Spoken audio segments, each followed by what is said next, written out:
The Power of Love. I'm not talking about Huey Lewis and the News, although that's an amazing song and one of my favorite songs in the era that I grew up in. But I want to talk about the power that love has and can have on you during your work week.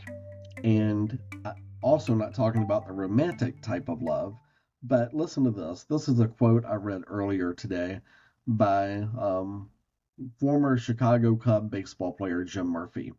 He says, with love, you do things not for what you can get out of it. Again, with love, you do things not for what you can get out of it, but for what others can get and who they can become from it. It's a selfless journey, the most powerful one. When you get to the place where the journey itself is the reward, then you can have resonance. Then you can do amazing things. But it all starts with love.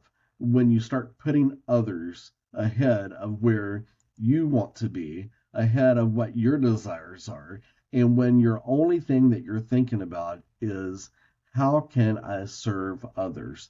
How can I love others in what I do and through my work?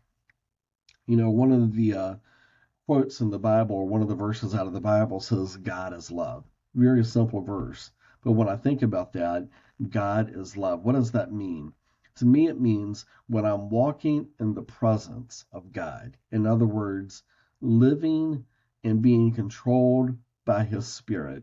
When I'm walking in His presence, I'm quite literally living also in the presence of love. And I believe people see it for what it is when I'm doing that inside of His presence.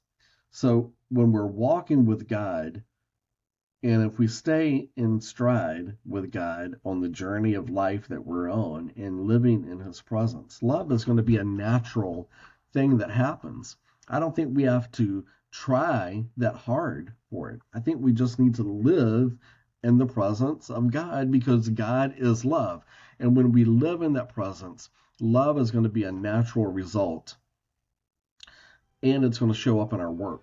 And when it shows up in our work and what we do and how we treat people and how much we care for the job that we have and take care of it, I think everything changes. And it goes right back to what Jim Murphy says in his book, Inner Excellence. Then you can do amazing things. So, what's the premise? You start with living in the presence of God. And in His presence, love will happen because He is love. Then you can do amazing things. That's the premise. Hope you have a great day. Thank you so much for taking the time to listen. We'll talk to you later. Bye-bye.